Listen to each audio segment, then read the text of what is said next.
ക്രൂശിക്കപ്പെട്ട ക്രിസ്തുവിനെ പ്രസംഗിക്കുന്നു. ദൈവത്തിന് സ്തോത്രം. റോമർക്ക് എഴുതിയ ലേഖനം 5-1 വാക്യം വായിക്കാം. വിശ്വാസത്താൽ നീതീകരിക്കപ്പെട്ടിട്ട് നമ്മുടെ കർത്താവായ യേശുക്രിസ്തു മൂലം നമുക്ക് ദൈവത്തോട് സമാധാനമുണ്ട്. വിശ്വാസത്താൽ നീതീകരിക്കപ്പെട്ടിട്ട് നമ്മുടെ കർത്താവായ യേശുക്രിസ്തു മൂലം നമുക്ക് ദൈവത്തോട് സമാധാനമുണ്ട്. സ്തോത്രം. എന്ത് മനോഹരമായ വാക്യമാണത്. വിശ്വാസത്താൽ നീതീകരിക്കപ്പെട്ടിട്ട് യേശുക്രിസ്തു മൂലം നമുക്ക് ദൈവത്തോട് സമാധാനമുണ്ട്. യേശുക്രിസ്തു മുഖാന്തരം നമുക്ക് നിത്യനായ ദൈവത്തോട് ഐക്യം വന്നു, രമ്യത വന്നു, നിരപ്പ് വന്നു. വിശ്വാസത്താൽ നീതീകരിക്കപ്പെട്ടിട്ട് നമ്മുടെ കർത്താവായ യേശുക്രിസ്തു മൂലം നമുക്ക് ദൈവത്തോട് സമാധാനമുണ്ട്. ദൈവത്തോട് സമാധാനം, ദൈവത്തോട് നിരപ്പാകുക. പ്രിയപ്പെട്ടവരെ, നിങ്ങൾ ദൈവത്തോട് നിരപ്പായിട്ടുണ്ടോ എന്ന് നിങ്ങൾ തന്നെ ശോധന ചെയ്യണം. നിങ്ങളുടെ ജീവിതം ക്രിസ്തുവിന് മുഴുവനായിട്ട് വിട്ടുകൊടുത്ത് ദൈവവുമായി നിരപ്പായോ എന്ന് ചിന്തിക്കണം. നിങ്ങളതിനു വേണ്ടി വേറെ ഒന്നും ചെയ്യേണ്ടത് ഞാൻ വീണ്ടും പറയട്ടെ. ഒരു ചെലവ് നിങ്ങൾ ചെയ്യേണ്ട. ക്യാമ്പൽ മോർഗൻ എന്ന് പറയുന്ന ഒരു സുവിശേഷകൻ, അദ്ദേഹം ഒരു ചെറുപ്പക്കാരനോട് സംസാരിച്ചുകൊണ്ടിരിക്കുകയായിരുന്നു. ഈ വിശ്വാസത്താലുള്ള നീതീകരണം എന്ന കാര്യം പറഞ്ഞിട്ട് അവന് മനസ്സിലാകുന്നില്ല. സൗജന്യമാണെന്ന് പറഞ്ഞു, അവന് മനസ്സിലാകുന്നില്ല. അവനൊരു ഖനി തൊഴിലാളിയാണ്, ഖനിയിൽ ജോലി ചെയ്യുന്ന തൊഴിലാളിയാണ്. അവന് മനസ്സിലാകുന്നില്ല. അവന് വചനമറിയാൻ, കുറച്ചൊക്കെ വചനമൊക്കെ പറയുന്നുണ്ട്. പക്ഷേ അവന് ഈ ക്യാമ്പൽ മോർഗൻ പറയുന്ന കാര്യങ്ങൾ അദ്ദേഹത്തിന് മനസ്സിലാകുന്നില്ല. അവൻ മോർഗൻ പറഞ്ഞു, ഞാൻ എത്ര പറഞ്ഞിട്ട് മനസ്സിലാകുന്നില്ല. വിശ്വാസം നീ ഒന്നും ചെയ്യണ്ട, വിശ്വാസത്തിലുള്ള നീതീകരണം നീ ഒന്നും ചെയ്യണ്ട. അവനപ്പോൾ ഞാൻ ഒന്നും ചെയ്യണ്ടെന്നോ? എൻ്റെ പാവങ്ങൾക്ക് പരിഹാരം ഞാൻ ഒന്നും ചെയ്യേണ്ടതാണോ? നീ ഒന്നും ചെയ്യണ്ട.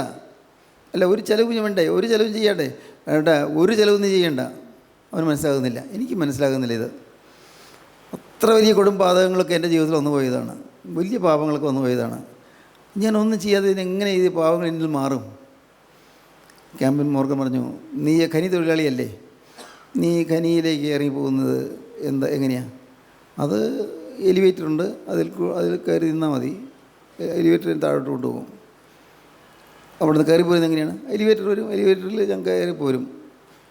എത്രയായിരം അടി താഴെ പോയാലും എലിവേറ്ററുണ്ട്, അവിടെ എലിവേറ്റർ കയറി പോരാം. അപ്പോൾ നീ അങ്ങനെ ഇത്രയും ആഴത്തിലേക്ക് പോയിട്ട് കയറി പോരാൻ വേണ്ടി നീ ഒരു ചിലവും ചെയ്തില്ലേ? ഇല്ല. അതിന് ചിലവ് ചെയ്തു. അത് അതിൻ്റെ ഖനിയുടെ ഉടമസ്ഥന ചെയ്തു. നീ ഒന്നും ചെയ്തില്ലേ? ഇല്ല.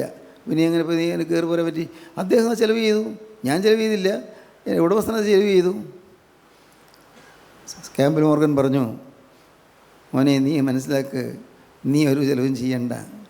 നീ അധോപാതളത്തിലേക്ക് പോയവനാണ്. അവിടെ നിന്ന് നിന്നെ കോരിയെടുക്കാൻ സ്വർഗത്തിലെ എലിവേറ്റർ ഭൂമിയിലേക്ക് ഇറങ്ങി വന്നു. സ്വർഗത്തിൻ്റെ എലിവേറ്റർ, ഈ സ്വർഗത്തിൽ നിന്നുള്ളതായ ആ ഒരു സംവിധാനം, അത് ഭൂമിയിലേക്ക് ഇറങ്ങി വന്നു. ആ സംവിധാനമാണ്, ആ എലിവേറ്ററാണ് കർത്താവായ യേശുക്രിസ്തു. സ്വർഗത്തിൽ നിന്ന് ഇറങ്ങി വന്ന കർത്താവായ യേശുക്രിസ്തു നീ പോയിരിക്കുന്ന അധപ്പതിച്ച അവസ്ഥയിൽ നിന്ന് നിന്നെ ഉയർത്തിക്കൊണ്ടുവരാനായിട്ട് ക്രിസ്തു ഈ ഭൂമിയിലേക്ക് എഴുന്നള്ളി വന്നു. നിത്യതേജസ്സായ ദൈവം, പരമകാരുണികനായ ദൈവം കൃപയാൽ നിന്നെ സ്നേഹിച്ച് നിന്നെ ഉയർത്തിക്കൊണ്ടുവരുവാൻ ദൈവം തിരുമനസ്സായി. അതിന് നിത്യനായ ദൈവം തന്നെ ഭൂമിയിലേക്ക് ഇറങ്ങി വന്നു. അതാണ് കർത്താവായ യേശുക്രിസ്തു. അവൻ പറഞ്ഞു, ഇപ്പോൾ എനിക്ക് മനസ്സിലായി, ഞാനൊന്നും ചെയ്യേണ്ടത് എനിക്ക് മനസ്സിലായി. ആട്ടെ, ഇത് മനസ്സിലായി കഴിഞ്ഞപ്പോൾ നിനക്കിപ്പോൾ എന്ത് തോന്നുന്നു? നിനക്ക് ഇപ്പോഴും നിൻ്റെ അനുഭവം എന്താണ്? എനിക്ക് അർഹതയില്ലാത്ത കാര്യം യേശുക്രിസ്തു എനിക്ക് വേണ്ടി ചെയ്തതുകൊണ്ട് ഞാൻ യേശുവിനെ സ്തുതിക്കും. എനിക്ക് അർഹതയില്ലാത്ത കാര്യമാണ് കർത്താവ് ചെയ്തത്. ദൈവത്തിന് സ്തോത്രം. ഒരു കാരണവശാലും എനിക്ക് അർഹതയില്ലാത്തൊരു കാര്യമാണ് കർത്താവ് എൻ്റെ ജീവിതത്തിൽ ചെയ്തത്. അതുകൊണ്ട് ഞാൻ യേശുക്രിസ്തുവിനെ സ്തുതിക്കും. ദൈവത്തിന് സ്തോത്രം. പിന്നെ നിനക്കെന്ത് തോന്നുന്നു? ഇനി നിനക്കെന്ത് ചെയ്യാൻ പറ്റും? ഈ മഹാസന്തോഷത്തിൻ്റെ വർത്തമാനം ഞാൻ ഓടി നടന്ന് പറയും. എൻ്റെ കൂടെ ജോലി ചെയ്യുന്നുണ്ട് ഞാൻ പറയും. ഈ ഒരു വലിയ സന്തോഷ വർത്തമാനമുണ്ട്. നമ്മൾ ഒരു ചിലവും ചെയ്യാതെ നമുക്ക് ഈ സ്വർഗീയ സോപാനത്തിലേക്ക് കയറാനുള്ളതായ ഭാഗ്യം ലഭിച്ചിരിക്കുന്നത് ഞാൻ പറയും. ഒരു ചിലവും ചെയ്യാതെ പാപമോചനം കിട്ടിയ സ്വർഗത്തിലേക്ക് എത്തുവാൻ നമുക്ക് സാധിക്കുമെന്ന് ഞാൻ പറയും. വെരി ഗുഡ്, നല്ലത്. ദൈവത്തിന് സ്തോത്രമോനെ, നല്ലത്. പ്രിയപ്പെട്ടവരെ, നമ്മുടെ ജീവിതത്തിൽ നാം ഒന്നും ചെയ്യാതെ സൗജന്യമായ ദൈവസ്നേഹം നമ്മെ കോരിയെടുക്കുകയാണ്. ഞാൻ പറയാറുള്ള ഒരു ഉദാഹരണ കഥയുണ്ട്. ഒരു മനുഷ്യൻ ചതുപ്പ് നിലത്തിൽ പെട്ടുപോയി. ചതുപ്പ് നിലം നല്ല പുല്ലുമെത്തി കിടക്കുന്ന സ്ഥലമാണ്. കന്നുകാലിയൊക്കെ മേഞ്ഞ് എന്നാൽ ആ ചതുപ്പ് നിലത്തിൽ വിട്ടാൽ അവന് കയറി പോരില്ല. ഈ മനുഷ്യൻ അറിയാതെ നല്ല നിരപ്പുള്ള സ്ഥലമാണ്, കട്ടിയായ സ്ഥലമാണെന്ന് വിചാരിച്ചാൽ അത് നടന്നു തരുന്നത്. എങ്ങനെയോ ചതുപ്പ് നിലത്തിൽ പെട്ടുപോയി. ആ മനുഷ്യനെ ഉയർത്താൻ ഒരു വിധത്തിൽ ഒരു പരിപാടിയും സാധിക്കില്ല. കാരണം കരയ്ക്ക് നിൽക്കുന്നവരെല്ലാം സങ്കടത്തോടെ പറയുക, അവരിറങ്ങി അവനെ പിടിച്ച് ഉയർത്താൻ നോക്കിയാൽ അവരും താഴും. ആർക്ക് സാധ്യമല്ല, എത്ര ബലശാലിയായ മനുഷ്യന് സാധ്യമല്ല. ആര് ഒന്ന് അവനെ ഉയർത്താൻ നോക്കിയാലും അവൻ ഒന്നിനൊന്ന് താഴോട്ട് ചതുപ്പുനിലത്തിൽ താണുകൊണ്ടിരിക്കുകയാണ്. ഏതാണ്ട് തോളറ്റം ചെളിയായി കഴിഞ്ഞിരിക്കുന്നു. ഏതെങ്കിലും സമയത്തിനകം അവൻ ചെളിയിൽ മുങ്ങിപ്പോകും. എല്ലാവർക്കും സങ്കടമുണ്ട്, ഇവനിങ്ങനെ താഴ്ന്നല്ലോ എന്നുള്ള സങ്കടമുണ്ട്. പക്ഷേ കയറി പോരാൻ പറ്റുന്ന അവന് തന്നെ സാധിക്കുന്നില്ല. സങ്കടമുള്ളവർക്ക് സഹായിക്കാനും സാധിക്കില്ല. അവരും വീണു പോകും, അവരും താണു പോകും. അപ്പോഴാണ് ഇതാ ഒരു ഹെലികോപ്റ്റർ പറന്നു വരുന്നു. ഒരു ഹെലികോപ്റ്റർ വന്ന് അവൻ്റെ ചുറ്റും നിന്ന് വട്ടം കറങ്ങുന്നു. ഒരു വടം, വലിയ ബലവത്തായ ഒരു വടം താഴോട്ട് അവർ നീട്ടി കൊടുക്കുന്നു. അവർ പറയുന്നു, ഈ വടത്തിൽ നീ മുറുകെ പിടിച്ചുകൊള്ളണം, വിടരുത്, മുറുകെ പിടിച്ചുകൊള്ളണം. അവൻ ആ വടത്തിൽ പിടിച്ചു. അവർ പയ്യെ വലിച്ച് പൊക്കിയെടുത്തു. അവനെ ഹെലികോപ്റ്റർ കയറ്റി അവനെ കരയിൽ കൊണ്ടുപോയി വിട്ടു. ദൈവത്തിന് സ്തോത്രം. ഇതൊരു ഉദാഹരണ കഥയാണ്. എന്താണ് അതിൻ്റെ അർത്ഥം? ഈ സ്വർഗത്തിൻ്റെ ഹെലികോപ്റ്റർ വന്ന് നമ്മെ പൊക്കിയെടുത്തു. ഇതാണ് വിശ്വസിക്കുന്നത് നീ പറയുന്നത്. സ്തോത്രം. ഇത് വിശ്വസിക്കാൻ സാധിച്ചാൽ നിങ്ങൾ രക്ഷപ്പെട്ടു. ഈ ഒരു വിശ്വാസം വന്നാൽ, വിശ്വാസം നീതീകരിക്കപ്പെട്ടിട്ട് നമ്മുടെ കർത്താവായ യേശു ക്രിസ്തു മൂലം നമുക്ക് ദൈവത്തോട് സമാധാനമുണ്ട്. വിശ്വസിക്കാൻ സാധിക്കണം. ഇന്ന് ദൈവത്തോടുള്ള സമാധാനത്തിലല്ല പലരും, ദൈവത്തോടുള്ള ഐക്യത്തിലല്ല പലരും, ദൈവത്തോട് നിരപ്പിലല്ല. ദൈവവുമായിട്ട് നിരപ്പായിട്ടില്ല. ദൈവമായിട്ട് നിരപ്പാക്കുക എന്ന് പറഞ്ഞാൽ എന്താണ്? നമ്മുടെ ജീവിതത്തിലെ പാവങ്ങളെ ക്ഷമിക്കപ്പെടുക എന്നാണ് അതിൻ്റെ അർത്ഥം. ദൈവം നമുക്ക് ചെയ്തത് എന്താണെന്ന് വിശ്വസിക്കുക എന്നാണ് അതിൻ്റെ അർത്ഥം. ദൈവം എൻ്റെ ജീവിതത്തിൽ എന്ത് ചെയ്തു എന്ന് ഞാൻ വിശ്വസിക്കണം. ദൈവത്തിന് സ്തോത്രം. ആദ്യകാലങ്ങളിലൊക്കെ എനിക്കിത് മനസ്സിലാവില്ലായിരുന്നു. അപ്പോൾ അന്നത്തെ ഞാൻ മനസ്സിലാക്കിയതിന് ശേഷവും ആദ്യകാലത്തൊക്കെ എനിക്ക് ഇതിൻ്റെ ഈ ആഴം ഇത് മനസ്സിലാവില്ലായിരുന്നു. എന്നാൽ ഞാൻ ഓർക്കുന്നുണ്ട്, ഞങ്ങളുടെ പള്ളിയിൽ കൺവെൻഷൻ പ്രസംഗിക്കാൻ വന്ന ഒരാൾ, അദ്ദേഹം ഇവിടെ ഞങ്ങളുടെ പള്ളിയിലെ ഞങ്ങളുടെ കൂട്ടായ്മയിൽ അന്നുണ്ടായിരുന്ന നല്ല അനുഗ്രഹീത ദൈവമക്കളായിട്ട് അദ്ദേഹം സംസാരിക്കുന്നത് ഞാൻ പുറത്തുനിന്ന് കേട്ടു. അന്ന് ഞാൻ അകത്തൊന്നുമല്ല, പുറത്തുനിന്ന് കേട്ടുകൊണ്ടിരുന്നു. അദ്ദേഹം പറയുന്നതിനെല്ലാം തിരസ്കരിച്ചുകൊണ്ട് ഇവിടെയുള്ള ദൈവമക്കൾ കൃപയാലുള്ള രക്ഷ എന്നതിനെക്കുറിച്ച് വാദിച്ചുകൊണ്ടിരുന്നു. അദ്ദേഹത്തിന് മനസ്സിലായില്ലേ, കൃപയാലുള്ള രക്ഷ എന്നുള്ളത് ഈ വചനം പ്രസംഗിക്കാൻ വന്ന ആൾക്ക് മനസ്സിലായില്ല. ഇവിടെയുള്ള ദൈവമക്കൾക്ക് അറിയാമായിരുന്നു. അവർ ഇത് പറയുന്നത് കേട്ട് പിന്നീട് ഞാൻ അവരുമായിട്ട് ഒരുമിച്ച് സംസാരിച്ചിരുന്നപ്പോഴാണ് എനിക്കിതെല്ലാം മർമ്മം പിടികിട്ടിയത്. അതുകൊണ്ട് എല്ലാം ശരിയായി എന്നല്ല ഞാൻ പറയുന്നത്.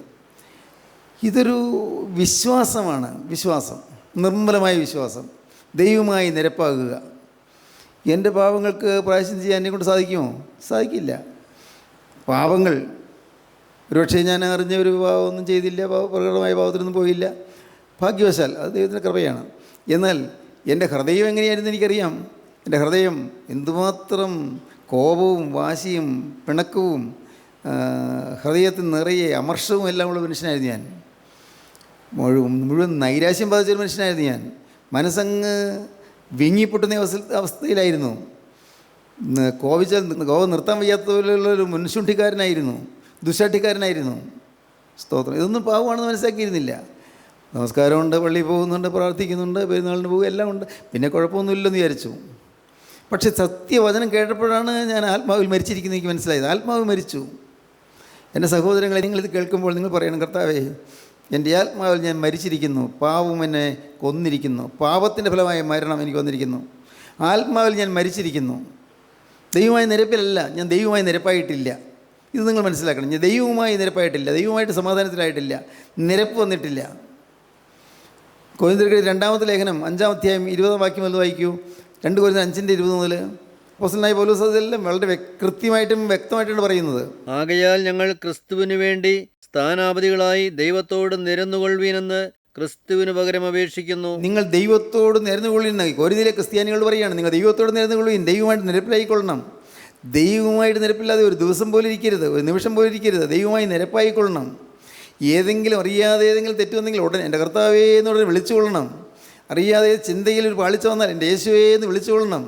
അറിയാതെ മനസ്സറിഞ്ഞല്ല ഒരു ചിന്ത, അരുതാത്തൊരു ചിന്ത, ഒരു നീരസ ചിന്ത, ഒരു ഇഷ്ടക്കുറവ്, അല്ലെങ്കിൽ ഒരു ഏതെങ്കിലും കാര്യത്തിലുള്ള പിടിവാശി, ഇതേതെങ്കിലും എൻ്റെ കർത്താവേ രക്ഷിച്ചുകൊള്ളണമേ വിളിച്ചുകൊള്ളണം. പിശാച് കടന്നു വരുന്നല്ലോ, കർത്താവേ രക്ഷിച്ചുകൊള്ളണമേ. ദൈവത്തോട് നിരന്നുകൊള്ളുവീനെന്ന് ക്രിസ്തുവിന് പകരം അപേക്ഷിക്കുന്നു. ക്രിസ്തുവിന് പകരമായി ഞങ്ങൾ നിങ്ങളോട് പറയുകയാണ്. ക്രിസ്തുവിന് പകരം നിങ്ങളോട് പ്രത്യേകിച്ച് ഓർമ്മപ്പെടുത്തുകയാണ്, ദൈവത്തോട് നിരന്നുകൊള്ളുവീൻ, ദൈവത്തോട് നിരന്നുകൊള്ളുവീൻ. അത് ദൈവം ഞങ്ങൾ മുഖാന്തരം പ്രബോധിപ്പിക്കുന്നത് പോലെയാകുന്നു. പാപമറിയാത്തവനെ, പാപമറിയാത്ത കർത്താവായ യേശു ക്രിസ്തുവിനെ നാം അവനിൽ ദൈവത്തിന്റെ നീതിയാകേണ്ടതിന്, നാം അവനിൽ ദൈവത്തിന് നീതിയാകേണ്ടതിന് അവൻ നമുക്ക് വേണ്ടി പാപമാക്കി. പിതാവായ ദൈവം തൻ്റെ പുത്രനായ ക്രിസ്തുവിനെ നമുക്ക് പകരമായി പാവമാക്കി. ക്രിസ്തു പാവമല്ല, ക്രിസ്തുവിന് പാവമില്ല, പക്ഷേ നമുക്ക് വേണ്ടി പിതാവായ ദൈവം തൻ്റെ പുത്രനെ പാവമാക്കി. പാവത്തിന് ശിക്ഷയേൽക്കാൻ കർത്താവിന് വിട്ടുകൊടുത്തു. പിശാചിന് ഇഷ്ടം പോലെ എന്തും ചെയ്യാൻ വിട്ടുകൊടുത്തു. അതുകൊണ്ടാണ് ദുഷ്ടപരീക്ഷകൾ കർത്താവിൻ്റെ മുഖത്ത് തുപ്പിയത്, രോമങ്ങൾ പിഴുതെടുത്തത്. അതുകൊണ്ടാണ് ശിരസിൽ മുൾഡ് വെച്ച് ആഞ്ഞടിച്ചത്. അതുകൊണ്ടാണ് പുറം ഒഴിച്ചാൽ പോലെ കീറിയത്. പാവമറിയാത്തവനെ നാം അവനിൽ ദൈവത്തിന് നീതിയാകേണ്ടതിന് അവൻ നമുക്ക് വേണ്ടി പാവമാക്കി. ദൈവത്തിന് സ്തോത്രം. സഹോദരങ്ങളെ, ഇതെല്ലാം കേട്ടുപോയാൽ പോരല്ലോ, നമുക്ക് അനുഭവമാക്കണ്ടേ, നമ്മുടെ ജീവിതത്തിലാകണ്ടേ. നമ്മുടെ സ്വന്തം ജീവിതത്തിൽ ഞാൻ ദൈവവുമായി നിരപ്പാകണം. ഏതെല്ലാം കാര്യത്തിലാണ് ദൈവമായി നിരപ്പാകാത്തത്? ഒട്ടേറെ കാര്യങ്ങൾ നമുക്ക് പിടി കിട്ടും, ഒട്ടേറെ കാര്യങ്ങൾ. ഏതെല്ലാം കാര്യങ്ങൾ നിരപ്പാകേണ്ടത്? നിങ്ങൾ ചിന്തിച്ച് അവനും തന്നെത്താൻ ചിന്തിച്ച് മനസ്സിലാക്കണം, എനിക്ക് എന്തെല്ലാം ഇനി തിരുത്താനുണ്ട്. ഏതെല്ലാം കാര്യങ്ങൾ എൻ്റെ കർത്താവേ എൻ്റെ ജീവിതത്തിൽ സംഭവിച്ചു പോയി, ദൈവത്തോട് നിരപ്പാകുന്ന തടസ്സമായി എനിക്ക് എന്തെല്ലാം ഉണ്ട്. നമ്മൾ ലളിതമായി പറയും, വ്യാജം പ്രകടമായൊരു നുണ പറയാന്നുണ്ടായിരിക്കില്ല, ഒരു അർത്ഥസത്യം, പകുതി സത്യം, പകുതി നേരായിരിക്കും, പക്ഷേ പകുതി നുണയായിരിക്കും. മനുഷ്യരെ പ്രസാദിപ്പിക്കാനുള്ള ശ്രമമുള്ളതുകൊണ്ട് അതുകൊണ്ട് അർത്ഥസത്യങ്ങൾ പറയുന്നു. അർത്ഥസത്യങ്ങൾ അത് മഹാപാപമാണ്. ആർക്കും ഇത് മനസ്സിലാകുന്നില്ല. പാപമാണ്. നുണ പറയരുത്, വ്യാജം വരരുത്.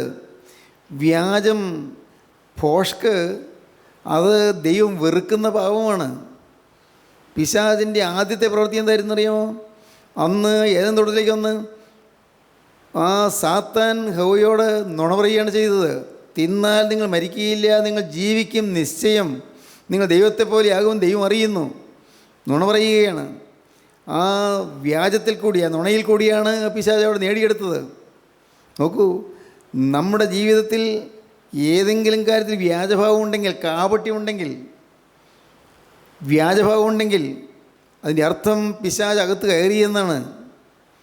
നാം കണ്ടുപിടിച്ചേ പറ്റൂ. വ്യാജഭാവങ്ങളെല്ലാം മാറ്റണം. നിങ്ങളോട് ഒരാൾ 10 രൂപ കടം ചോദിച്ചു, എൻ്റെ ഇല്ല, ശരിയാ, കയ്യിലില്ല, അതുകൊണ്ട് കാര്യമില്ല.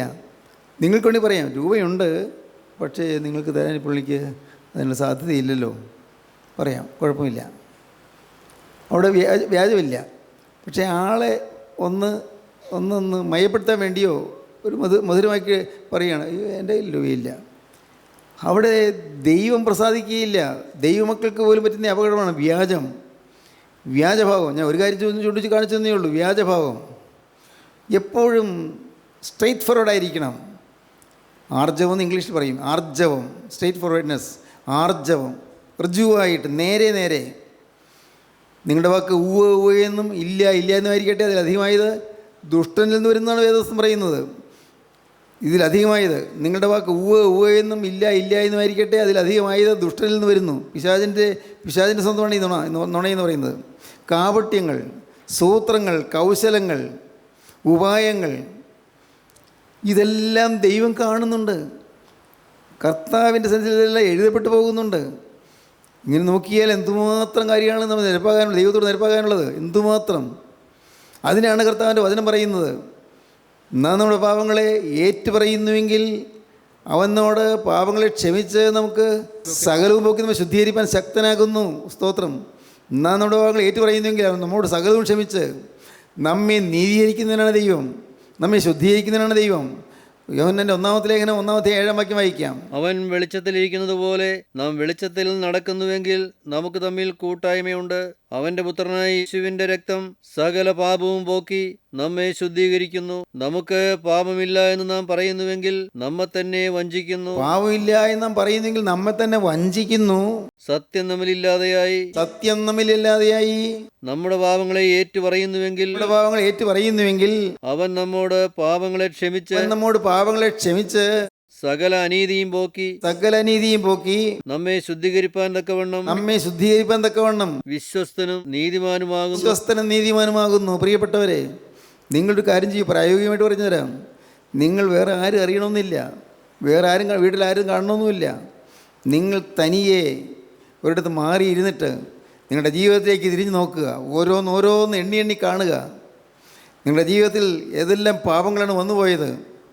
ഈ അസത്യം മാത്രമല്ല, എന്തെല്ലാം അശുദ്ധി, അലസത, അത്യാഗ്രഹം, ദ്രവ്യാഗ്രഹം, സ്വാർത്ഥത, ആരോടെങ്കിലുള്ള വൈരാഗ്യങ്ങൾ, പിണക്കങ്ങൾ, ഇഷ്ടക്കുറവുകൾ, മുഷിച്ചിലുകൾ, നീരസങ്ങൾ, കയ്പുകൾ, എന്തെല്ലാമാണ് വന്നു പോയത്.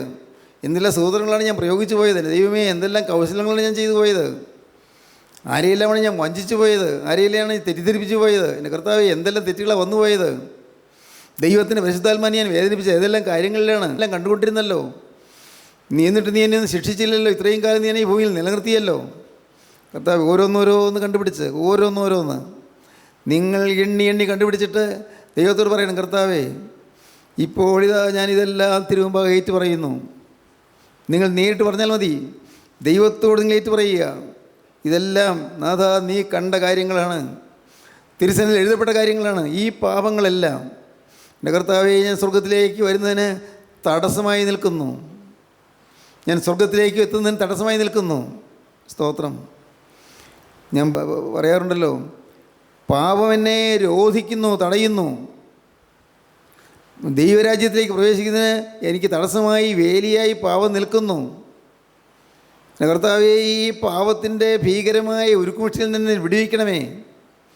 സുത്തനമസ്കാരത്തിൽ പിതാക്കന്മാർ പാടുന്നത് അങ്ങനെയാണ്: ഞാൻ അഞ്ചുന്നു, ഞാൻ പേടിച്ചു പോകുന്നു, ഞാൻ പരിഭ്രമിച്ചു പോകുന്നു എൻ പാപത്താൽ. കർത്താവേ, പരിശുദ്ധന്മാർക്ക് വേണ്ടി കാക്കപ്പെടുന്ന ഉദ്യാനത്തിലേക്ക് ഞാൻ ചെല്ലാതിരിക്കത്തക്കവണ്ണം പാവമെന്നെ തടുക്കുന്നു, വേലി പോലെ തടുക്കുന്നു. സ്തോത്രം. ഞാൻ അഞ്ചുന്നെൻ പാപത്താൽ ശുദ്ധർക്കേകും മോദപൂങ്കാവിൽ വേലിക്കൊത്തന്നെ നാഥ എൻ പാപം രോധിക്കല്ലേ, രക്ഷിച്ചെന്നെ നരകത്തിൽ ദൈവവാസം തിരുഹിതമാം സ്ഥാനേ. ഞാൻ അഞ്ചുന്നു, ഞാൻ ഭയന്നു പോകുന്നു, എൻ്റെ പാവം വേലി പോലെ തടുക്കുന്നല്ലോ കർത്താവേ. ദൈവമേ, ഞാൻ തിരുസന്നിധിയിലേക്ക് വരുന്നതിന്, നിൻ്റെ രാജ്യത്തിലേക്ക് പ്രവേശിക്കുന്നതിന്, സ്വർഗത്തിലേക്ക് പ്രവേശിക്കുന്നതിന് തടസ്സമായി എൻ്റെ പാപങ്ങൾ നിൽക്കുന്നല്ലോ. ഞാനിതാ ഉറങ്ങാൻ പോവുകയാണ്. ഉറങ്ങാൻ പോകുമ്പോൾ ഈ പാവം വെച്ചുകൊണ്ട് ഉറങ്ങാൻ എനിക്ക് ഇടവരല്ലേ. കർത്താവേ, എൻ്റെ പാവമെല്ലാം എന്നിൽ നിന്ന് മാറ്റി തരണമേ. ദൈവത്തിന് സ്തോത്രം. പാവം മാറ്റി തരണമേ എന്നാണ് പ്രാർത്ഥിക്കുന്നത്. എൻ്റെ കർത്താവേ, എനിക്ക് ക്ഷമിച്ചു തരണമെന്നാണ് പ്രാർത്ഥിക്കുന്നത്. നാം ഇതുപോലെ ഓർക്കാറുണ്ടോ? ഗീതങ്ങൾ പാടുമ്പോൾ നമ്മൾ പാടിപ്പോകും അല്ലേ? പള്ളിയിൽ ഗീതൊക്കെ പാടുന്ന കേൾക്കുമ്പോൾ കേൾക്കാൻ ഇമ്പമാണ്.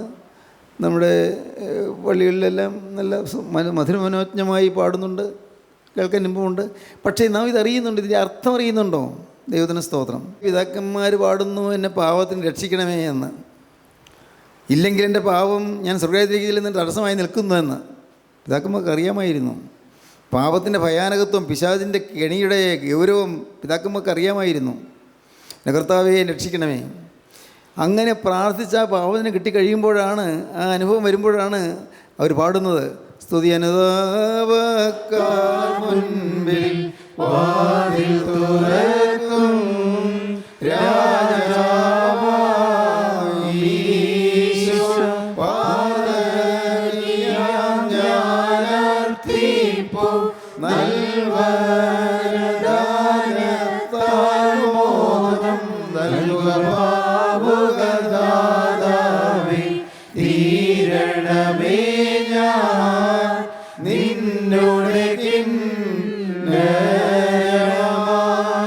സ്തോത്രം.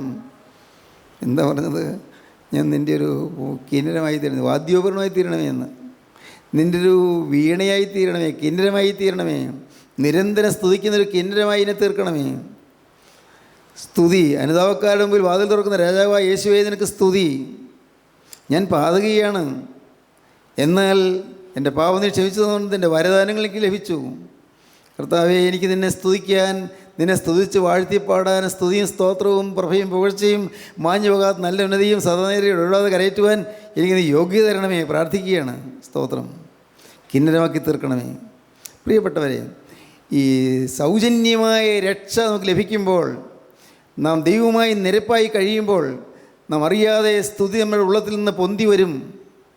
പ്രിയപ്പെട്ടവരെ, ഞാൻ തുറന്നു പറയട്ടെ, എനിക്ക് ഈ സ്തുതി വലിയ അലർജിയായിരുന്നു. സ്തോത്രം എന്നൊക്കെ പറയുന്നത് എനിക്ക് ഇഷ്ടമല്ലായിരുന്നു. ഞാൻ മാനസാന്തരപ്പെട്ട കാലത്ത് അന്ന് ഞങ്ങളുടെ പള്ളിയിലെ കൺവെൻഷന് വരുന്നവർ സ്തുതിക്കുകയും സ്തോത്രം ചെയ്യുകയും ചെയ്യും. അന്ന് ചില ദൈവമക്കൾ, കൂട്ടായ്മയിലുള്ള ശ്രേഷ്ഠരായ ചില ദൈവമക്കൾ, അവർ ഈ തനത് പ്രാർത്ഥന ചൊല്ലും യോഗത്തിന് അനുഗ്രഹത്തിന് വേണ്ടി. എനിക്കത് ഇഷ്ടമായിരുന്നില്ല. അച്ഛനല്ലേ പ്രാർത്ഥിക്കേണ്ടത്, ഈ ഒരു ഐമേനുകളിൽ തന്നെ പ്രാർത്ഥിക്കുന്നത്. എൻ്റെ ചിന്താഗതി എങ്ങനെയായിരുന്നു. അത് പ്രാർത്ഥന എനിക്ക് ഇഷ്ടപ്പെട്ടില്ല. തന്നെയല്ല, അവർ സ്തുതി സ്തോത്രമൊക്കെ പറയുന്നു, അതെനിക്ക് ഒട്ടും ഇഷ്ടമല്ലായിരുന്നു. പക്ഷേ ഞാൻ മാനസാന്തരപ്പെട്ട എൻ്റെ ഉള്ളത്തിലേക്ക് യേശുക്രിസ്തു വന്നു കഴിഞ്ഞപ്പോഴേക്കും ഞാൻ അറിയാതെ സ്തോത്രം പറഞ്ഞു പോയി. അത് പറയണമെന്ന് വിചാരിച്ച് പറഞ്ഞതല്ല, അറിയാതെ എൻ്റെ ഉള്ളത്തിൽ നിന്ന് പൊട്ടിപ്പുറപ്പെട്ടു സ്തോത്രം, സ്തുതി, ദൈവത്തിന് സ്തോത്രം. പ്രിയപ്പെട്ടവരെ, ഇത് ആത്മാവിൻ്റെ അനുഭവമാണ്. ഇന്ന് നിങ്ങൾ ഈ അനുഭവം പ്രാപിക്കണം. ദൈവവുമായിട്ട് നിരപ്പാകണം. നിങ്ങളെന്ത് പറയുന്നു പ്രിയപ്പെട്ടവരെ? ദൈവവുമായി നിരപ്പാകണ്ടേ? ഇനിയും നിരപ്പാകാൻ എന്തെങ്കിലും ഉണ്ടോ? ദൈവവുമായി നിരപ്പാകുന്നതിന് ഇന്നും തടസ്സമായി നിൽക്കുന്ന എന്തെങ്കിലും പാവങ്ങളുണ്ടോ? എന്തെങ്കിലും നിങ്ങൾ ചിന്തിക്കൂ. നിങ്ങൾ വിഷമിക്കേണ്ട. എല്ലാം തീർത്തു തരുമെന്ന കർത്താവ് പറയുന്നത്, എല്ലാം ക്ഷമിച്ചു തരാമെന്ന് പറയുന്നത്. യേശുക്രിസ്തുവിൻ്റെ രക്തം സകല പാപവും പോക്ക് ശുദ്ധീകരിക്കുന്നതാണ് പറയുന്നത്. വിശ്വസിക്കുക, അത് വിശ്വസിക്കുക. എൻ്റെ കർത്താവേ, ഞാൻ വിശ്വസിക്കുന്നു. എൻ്റെ കർത്താവേ, ഞാനിതാ എന്നെ നിൻ്റെ കരങ്ങളിലേക്ക് തരുന്നു. പൂർണ്ണമായി വിട്ടുകൊടുക്കുക. പക്ഷേ നിങ്ങൾ സ്വന്തമായി തീരുമാനമെടുക്കുക. ഓരോരുത്തരും തീരുമാനമെടുക്കുക. കർത്താവേ, ഇന്ന് ഈ കേട്ട വചനങ്ങൾ മുഖാന്തരം എനിക്കൊരു നീതീകരണം തരണമേ. ഞാൻ വിശ്വസിക്കുന്നു കർത്താവേ, അവിടുന്ന് ക്രൂസിൽ മരിച്ചത് എനിക്ക് സൗജന്യമായ നീതീകരണം തരാനാണെന്ന് ഞാൻ വിശ്വസിക്കുന്നു. ഞാൻ പാപിയാണ്, കുറ്റവാളിയാണ്, ഞാൻ ഏറ്റുപറയുന്നു കർത്താവേ. എന്നാൽ കുറ്റവാളിയായ എന്നെ കുറ്റമില്ലാത്തനെന്ന് സർട്ടിഫൈ ചെയ്യുന്ന സ്വർഗത്തിൻ്റെ സ്നേഹം, നിസ്തുല സ്നേഹം, ഗോകുൽത്തായിൽ ചൊരിഞ്ഞ സ്നേഹം കർത്താവേ, ആ തിരക്കത്തിൽ ഞാൻ ആശ്രയിക്കുന്നു. എന്നെ നീ വിടുവിക്കണമേ. പിശാചിൻ്റെ കെണിയിൽ നിന്ന് വിടുവിക്കണമേ. സാത്താൻ്റെ ബന്ധങ്ങളിൽ നിന്ന് വിടുവിക്കണമേ. എനിക്ക് മോചനം തരണമേ, എന്നെ രക്ഷിക്കണമേ. പ്രാർത്ഥിക്കൂ പ്രിയപ്പെട്ടവരെ, ഉള്ളം തൊട്ട് പ്രാർത്ഥിക്കൂ, ഹൃദയത്തിൽ നിന്ന് പ്രാർത്ഥിക്കൂ. ജീവിതത്തിൽ യേശുക്രിസ്തു എഴുതുന്നതായ സുഖ അനുഭവം നിങ്ങൾ പ്രാപിക്കൂ. ക്രിസ്തുവിനോട് നിങ്ങൾ അടുത്തു വരൂ. യേശുക്രിസ്തുവിൻ്റെ കൃപ നിങ്ങളെ അനുഗ്രഹിക്കട്ടെ. ദൈവത്തിന് സ്തോത്രം. നമുക്ക് ഒരുമിച്ച് പ്രാർത്ഥിക്കാം. കാരുണ്യവനായ ഞങ്ങളുടെ സ്വർഗീയ പിതാവേ, ഈ മനോഹരമായ സമയത്തിനായി ഞങ്ങൾ നിന്നെ സ്തുതിക്കുന്നു, നിന്നെ സ്തോത്രം ചെയ്യുന്നു. കർത്താവേ, അവിടുത്തെ കൃപയുടെ വചനം ഞങ്ങൾക്ക് തന്നതിനായി നന്ദിയോടെ സ്തോത്രം. സൗജന്യമായ രക്ഷ എന്തായി നിങ്ങൾ കാണിച്ചു തന്നതിനായി നന്ദിയോടെ സ്തോത്രം. എൻ്റെ കർത്താവേ, ഞങ്ങളെല്ലാവരും യേശുക്രിസ്തുവിൻ്റെ തിരക്തത്താൽ വീണ്ടെടുക്കപ്പെട്ടവരായി, നീതിർന്ന് ലഭിച്ചവരായി, കർത്താവിയുടെ രണ്ടാമത്തിന് വേണ്ടി നോക്കി പാർത്തിരിക്കുന്നവരായിരിക്കാൻ ഞങ്ങൾക്ക് ഭാഗ്യം തരണമെന്ന് പ്രാർത്ഥിക്കുന്നു. എല്ലാവരെയും അനുഗ്രഹിക്കണമേ. യേശുവേ, ഞങ്ങളെ തിരക്തത്താൽ മറച്ചുകൊള്ളണമേ. ശത്രു തൊടാതെ കാത്തുകൊള്ളണമേ.